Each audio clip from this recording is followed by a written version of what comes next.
If you still think one man can silence every voice in a room simply because he controls the volume knob, watch what happens when 5 microphones turn on at the same time. Donald Trump walks into the East Room of the White House on a Thursday afternoon carrying an executive order in a leather folio, and the absolute certainty that by Friday morning, every late-night host in America will be reading from a script his administration has approved. 72 hours later, Jimmy Kimmel, Stephen Colbert, Seth Meyers, Jimmy Fallon, and John Oliver are standing shoulder to shoulder on a stage that belongs to none of their networks, broadcasting simultaneously on all of them. And the executive order is not a weapon anymore. It is a prop. It is sitting on a table between 5 microphones, pinned open to page 3 under a reading lamp, and 41 million people are watching 5 comedians do the one thing the order was designed to prevent. Read it out loud, line by line, and explain what every line actually means. The confidence that Trump carried into the East Room does not survive the first 60 seconds. The certainty does not survive the first page. And by the time the 5th host reads the final clause, the order itself has become the most effective argument against its own existence. You could feel it building for weeks before it broke. The pressure was not sudden. It arrived the way water arrives behind a dam, invisibly, incrementally, filling the space behind a structure that everyone assumed was permanent until the morning they woke up and noticed the concrete was wet. 3 FCC inquiries opened against 3 networks in 17 days, a regulatory filing targeting a 4th. A phone call, logged, time-stamped, later obtained by a wire service, from a senior White House communications aide to the head of broadcast standards at a network whose late-night host had, 6 days earlier, performed a 7-minute segment about the president's financial disclosures. The call lasted 9 minutes. The host's next monologue was 4 minutes shorter than usual. Nobody in the audience noticed. Everyone in the building did. The executive order is signed at 2:15 p.m. on a Thursday.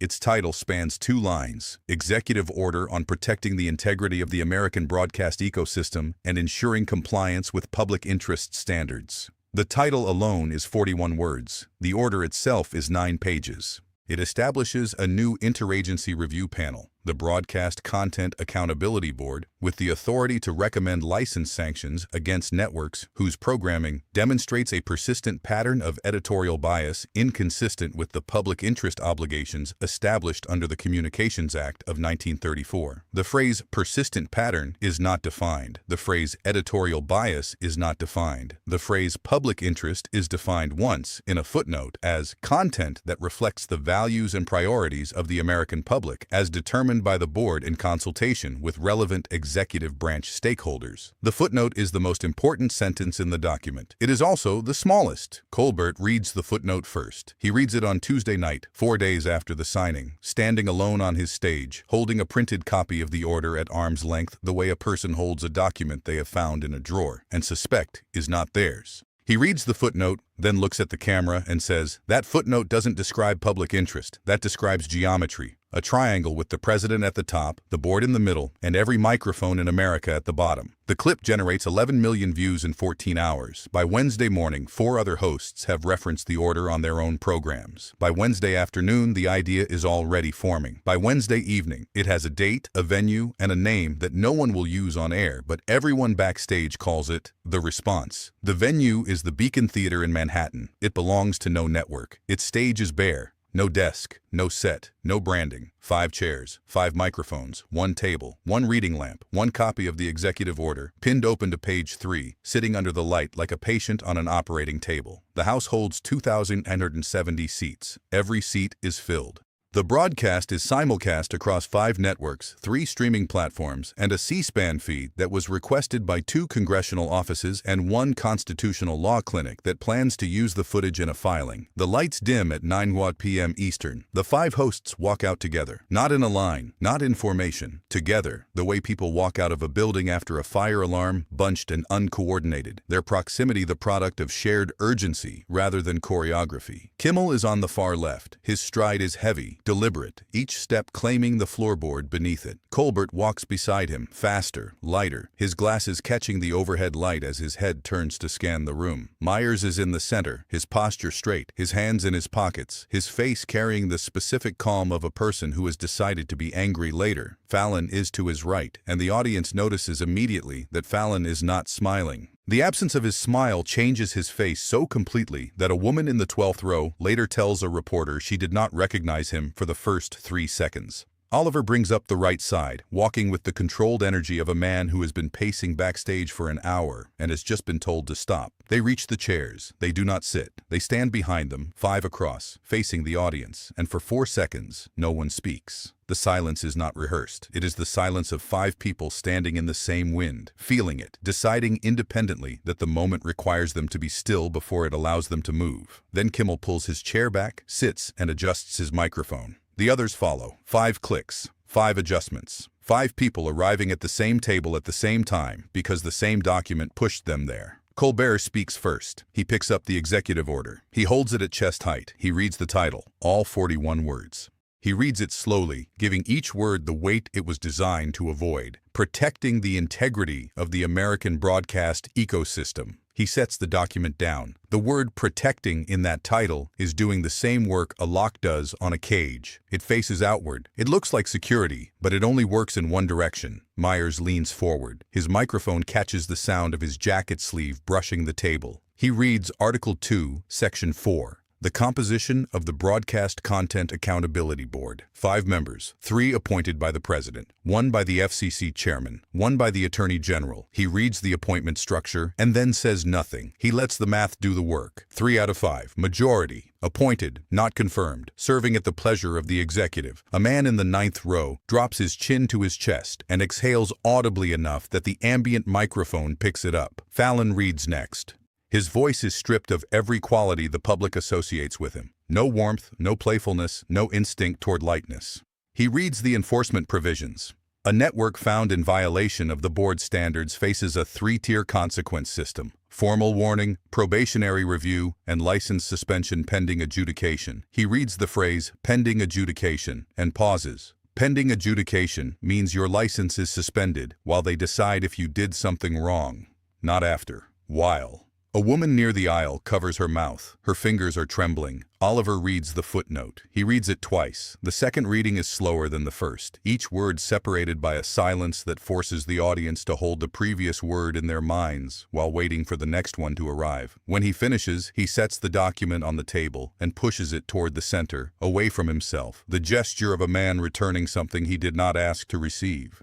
These dates don't just align, Oliver says. They form a geometry. The signing date connects to the FCC inquiries. The inquiries connect to the phone calls. The phone calls connect to the monologues that got shorter. And the monologues connect to every person sitting in this theater who was told, not asked, told, that the safest thing to do was nothing. The word enters the room. Geometry, lines connecting points, distances measured between events that were presented as unrelated and are now revealed, on a stage with 5 microphones and 1 document, to be the vertices of a single shape. The shape has a name. The name is on the table under the reading lamp, and the shape does not become less real because the people who designed it insist that the lines are coincidental. The screen behind the stage activates. A timeline fills the 60-foot surface. Not 1 timeline, but 5, running in parallel, color-coded by host. Each timeline tracks the same data: monologue topics flagged by FCC inquiries, advertiser pressure logged by network standards departments, and internal communications between network executives and regulatory contacts. The 5 timelines run independently for the first 12 months. Then, 9 weeks ago, they converge. The lines tighten, the gaps shrink, the pressure points align. 5 hosts, 5 networks, 5 parallel tracks that arrive at the same station at the same time.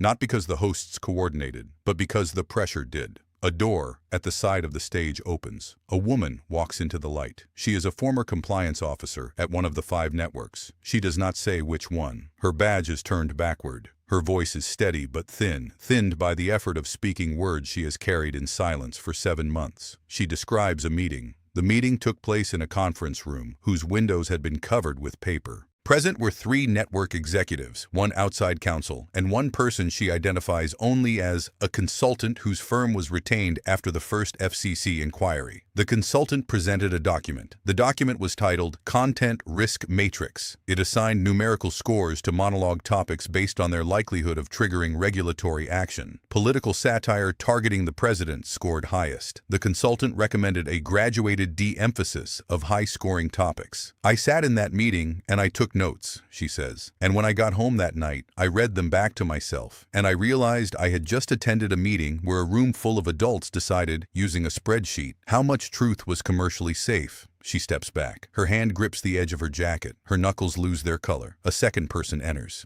He is older, wearing a lanyard with no badge attached. The lanyard of a person who removed the badge before arriving and kept the lanyard because removing it would require acknowledging why it needed to be removed. He is a former segment producer who worked on one of the 5 shows. He describes the week after the executive order was signed. He describes the call from the network's legal department. He describes the list, a physical, printed list handed to the showrunner in a sealed envelope, of topics that were to be deprioritized until further guidance was issued. The list contained 9 items. 7 of them were subjects the show had covered in the previous month. He describes holding the list and feeling something shift inside his understanding of what his job was. Not a crack, not a break, but a slow rotation, like a compass needle moving away from true north. His throat works. His eyes stay fixed on the far wall of the theater. "They didn't buy my silence," he says. "They rented it, and the lease just expired." The room breaks open. The sound starts in the balcony, one pair of hands, striking together with the deliberateness of a gavel. A second pair joins, a third. The clapping does not build, it sustains. It holds a rhythm that no one chose and everyone shares. Slow, steady, the pulse of a room that is not celebrating but ratifying. A man in the orchestra section stands. A woman beside him stands. They do not look at each other. Their decisions are parallel, not coordinated. And the parallelism is what makes the moment feel like more than applause. It feels like a vote. The 5 hosts sit in silence while the sound holds. Their faces carry different expressions. Kimmel's jaw tight, Colbert's eyes narrowed, Myers watching the audience with an intensity that borders on gratitude, Fallon staring at the table, Oliver leaning back with his arms folded and his chin raised. They do not look at each other. They do not need to. The geometry that connected their timelines now connects their silence, and the silence says the same thing 5 different ways. We are still here. Kimmel speaks last. His voice is low, carried more by the room's acoustics than by his own projection. The document is on the table. The timelines are on the screen. The people who lived inside the system just told you what it felt like. And the 5 of us are sitting here tonight for one reason. Because the geometry doesn't lie, even when every person who drew it does. He holds the camera for 5 seconds. Then he looks at the 4 people beside him. Then he looks at the audience. 5 shows, 5 networks, 1 order, and every single one of us decided, independently, to be in this room tonight. He pauses. That is not coordination. That is the only rational response to being told to shut up by someone who is afraid of what you will say. By midnight, the broadcast has generated more simultaneous viewers than any non-sporting event in American television history. The phrase, "the geometry doesn't lie," trends in 19 countries. 3 sitting senators issue statements before 1 a.m. One quotes the footnote from the executive order verbatim. Legal organizations in 4 states announce challenges to the Broadcast Content Accountability Board before its first meeting is scheduled. The executive order sits on the table at the Beacon Theater, still pinned open to page 3, still lit by the reading lamp, photographed 600 times by audience members as they file out in a silence that does not feel like an ending, but like the space between the question and the answer. The 5 hosts leave the stage separately. They do not take a bow. They do not wave. They walk into 5 different wings and 5 different cars and 5 different lives that will, by morning, contain 5 different letters from 5 different network legal departments. But the document stays on the table. The theater staff finds it there at 11:45 p.m., still open, still lit, and the stage manager who picks it up later says she held it for a moment and felt the weight of it. Not the paper, which weighed nothing, but the space around it, which weighed everything. After everything you just saw, ask yourself one thing. What else has been hiding behind the geometry? Subscribe and turn on notifications, because this story is not over. It is just getting started.